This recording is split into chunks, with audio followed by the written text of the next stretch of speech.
mengulang yang sebetulnya need not to be said, tapi saya rasa perlu diungkapkan. Terima kasih Theo dan teman-teman karena mengundang kita semua sehingga kita bisa kumpul semua lintas generasi yang belum pernah terjadi sebelumnya. Belum pernah. Jadi yang pertama itu nggak ada duanya. Yang pertama itu nggak ada. Ini adalah pertemuan pertama nih, nggak ada duanya tuh. Nah, karena itulah saya mau masuk generasi pertama ini. Ini nggak ada duanya, Pak. Saya yang mau saya komentari ini beberapa poin. Satu adalah tentang SMPT sampai kemudian menjadi BEM. Itu cerita sendiri ya. Kalau boleh saya ngomong sedikit masalah itu. Silakan. Kita Theo beruntung sekali bahwa siang ini berkumpul ini Formas Ketir. Empat ini memang betul-betul yang dulu menjadi pilar sama satu almarhum Khairi Umar ya. Janu, Kusuma, Iwan dan Lukman. Kenapa saya sampaikan ini penting sekali dalam perbicaraan soal ini? Karena mereka ini generasi pertama yang memutuskan untuk menerima konsep keputusan Menteri 457 SMPT tahun 1989. Nah, di UGM waktu itu, rektornya Pak Kusnadi Harja Sumantri memberikan kesempatan pada mahasiswa, bukan? Dan pada saat itu ada yang menolak dan ada yang menerima. Oke? Yang menerima ini teman-teman ini. Semuanya, hampir semua adalah aktivis mahasiswa dengan latar belakang intrakampus dan ekstra kampus. Yang menerima punya argumen kira-kira begini. Kita mau melawan dan sekarang ada institusi barunya nih, SMPT. Yang menolak punya argumen bahwa ini nanti dikandangin kayak KNPI. Oke, karena KNPI dulu adalah tunggangannya Orde Baru. Nah, teman-teman ini masuk, tapi kenapa saya katakan menarik? Yang menerima SMPT banyak. Oke, tetapi di Gajah Mada, generasi baru ini menyusun sebuah proses yang secara struktural itu benar. Satu, ada Badan Pekerja Kongres. Betul ya, Badan Pekerja Kongres. Oke, BP Kongres. Siapa kan itu? BP Kongres. Tuh, namanya Iwan Samariansah, ini di sini nih. Oke, yang kemudian jadi sekjen. Yang kedua, menyusun ADART yang rapi, yang tertib, yang benar.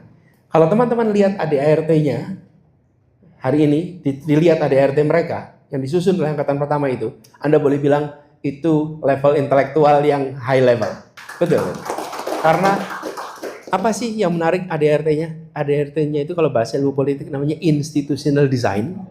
Institutional design-nya itu dengan gagasan yang tadi sebagian dikatakan oleh Kusuma tentang urutan, tentang struktur, tentang peran. Itu ADART-nya terjadi dengan baik. Kenapa? Karena mereka yang ikut di dalam Badan Pekerja Kongres dan ikut Kongres hampir semuanya aktivis sudah matang. Bukan aktivis baru memulai. Nah, saya waktu itu angkatan pertama sebagai panitia Kongres. Jadi saya ini levelnya gumun-gumun waktu itu. Datang dan terkagum-kagum dengan Janu, dengan Iwan, dengan Lukman. Mereka berdebat yang menyusun. Saya anggota panitia aja. Ketua Kongresnya siapa waktu itu ya? Ketua panitia Kongres. Lukman bukan? Bukan. Ketua panitianya.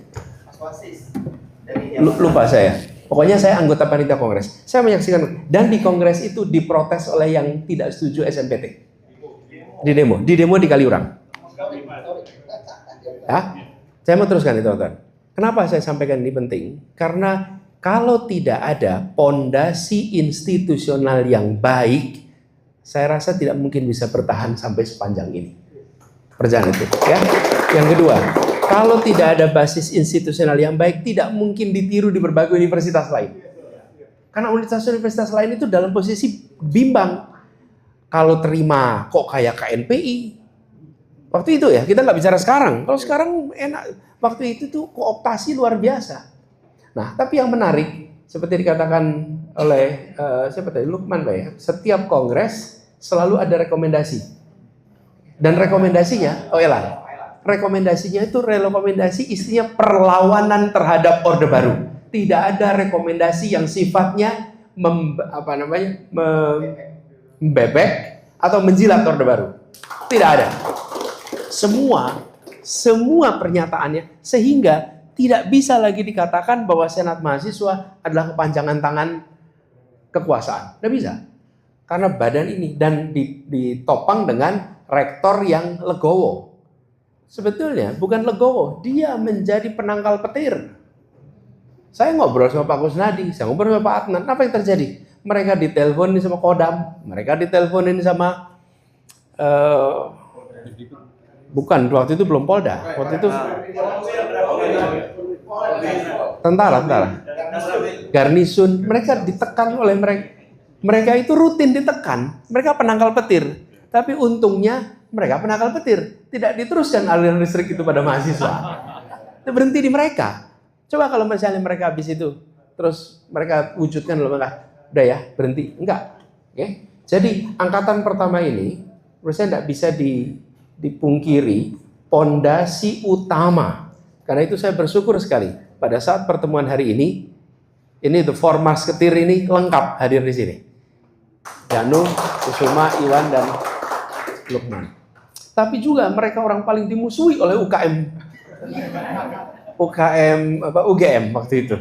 Ya, jadi seniornya Anin, Adiatmoro ini semuanya itu memusuhi mereka, melawanilah mereka. Enggak, tapi ini yang dibilang sama Janu sebagai sesuatu yang dinamika pada waktu itu. Saya mau garis bawahi di sini kenapa itu menjadi penting. Dan yang kedua, ada satu yang tidak kalah penting. Adanya ospek universitas pertama kali. Oke, tahun 1990. Oke. Ketuanya namanya Lukman Hakim Hasan. Ini ketua pertama. Kenapa? Selama bertahun-tahun tidak pernah mahasiswa dikumpulkan dalam skala universitas. Semua mahasiswa dikumpulkan per fakultas. Sehingga tidak ada spirit ke UGM-an itu nggak ada. Kalau ditanya, Anda kuliah di mana? Fakultas Ekonomi. Anda kuliah di mana? Fakultas Hukum, Fakultas Teknik. Tidak bisa jawab, Anda kuliah di mana? Gajah Mada. Nah, ketika ospek itu salah satu hal yang diperkenalkan. Bila Anda ditanya, Anda mahasiswa mana? Maka jawab, saya mahasiswa Universitas Gajah Mada. Baru nama fakultasnya. Diubah, jadi Anda Gajah Mada, bukan Anda fakultas. Nah, angkatan kedua, kedua ospek, saya yang dapat tanggung jawab sebagai ketua ospek. Nah, di situ kemudian Janu ketua BP, Badan Pelaksana, saya ikut dalam anggotanya Janu dan dapat tugas menjadi ketua ospek 1991. Itu saya kuliah tahun kedua. Nah, ini tantangan tersendiri teman-teman. Ketika bicara ketua ospek ini. Kenapa? Karena masih ada fanatisme fakultas yang selalu menonjol ketika acara ospek.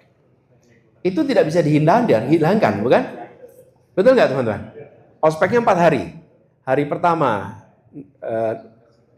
universitas, 2-3 fakultas, hari keempat universitas. Dan itu idenya adalah menjaga supaya spirit level universitas. Nah, pada waktu itu masih ada penataran P4. Itu kita dijadikan satu. Nah, saya ingin sampaikan milestone ini sebagai bagian dari proses menjadi Gajah Mada yang itu dikerjakan. Nah, kemudian yang kedua, saya ingin cerita soal badan eksekutif.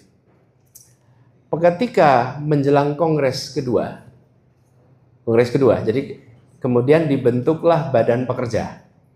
Saya anggota badan pekerja bersama dengan Ismet Malio dari fakultas, lalu dari UKM, Anin dengan Adiatmoro. Kami konsinyering. Nah, pada waktu itu saya ini termasuk yang agak merasa tidak nyaman di fakultas. Saya ketua senat. Tapi kemudian ada ketua BPM. Badan Perwakilan Mahasiswa. Ketika itu generasinya Lukman. Saya bilang ini aneh. Kenapa aneh? Ya, saya kebetulan pernah dapat kesempatan berada di Amerika setahun. Yang namanya senat itu berasal dari kata senatus. Itu bahasa Latin yang artinya perwakilan yang memiliki unsur ketuaan, kewibawaan, kebijakan. Itulah senat. Kalau perwakilan saja namanya representatif. Tapi kalau perwakilan dengan wisdom, perwakilan dengan kebijakan, kewakilan dengan kemampuan memberikan arahan, baru dikasih nama senatus. Kenapa? Itu dari asal bahasa Yunani. Kalau di asal bahasa Yunani itu senatos itu orang tua artinya. Nah, jadi saya waktu BPP itu saya usul supaya senat dan BPM itu jangan seperti bahasa Indonesia dan bahasa Inggris yang sama. Nah, satu namanya BPM, satu namanya senat. Ini dua-duanya perwakilan. Sementara yang satu sebetulnya eksekutif. Senat itu kan sebagai eksekutif kan di fakultas. Jadi saya waktu itu sampaikan seharusnya yang BPM namanya berubah menjadi senat, yang senat berubah jadi BEM. Nah waktu itu nama badan eksekutif itu di telinga orang tuh nggak enak gitu. Badan eksekutif dan teman-teman ketua senat itu yang fakultas merasa nggak keren. Kenapa? Loh selama ini ketua senat ya? Ketua senat terus berubah menjadi ketua BEM. Tapi akhirnya di kongres di BP disetujui, kemudian dibawa ke kongres disetujui, dan akhirnya kata BEM digunakan di level fakultas, tapi di level universitas kita nggak berani pakai BEM. Belum berani. Karena kalau itu menyimpangi dari 457 terlalu jauh. Bahkan Mbak Janu saja pelanggaran. Betul nggak? Karena di SMPT tidak ada BP. Lalu kita mulai dengan istilah BESM yang ketuanya adalah Anin. Dan alhamdulillah di kongres ketiga lahir S-nya dihapus. BESM menjadi BEM. Dan kemudian sesudah itu diikuti oleh semua berbagai universitas di seluruh Indonesia, sehingga nama BEM itu menjadi simbol dari pergerakan mahasiswa pada masa itu. Boleh dong, nggak apa-apa. Saya terus ini sedikit situ. Lalu yang kedua, ini materi yang kedua yang saya ingin sampaikan. Ini terkait ini yang disampaikan oleh Mas Janu tadi. Mas Janu tadi bilang tentang gagasan. Saya usul teman-teman, sekarang lakukan pemotretan atas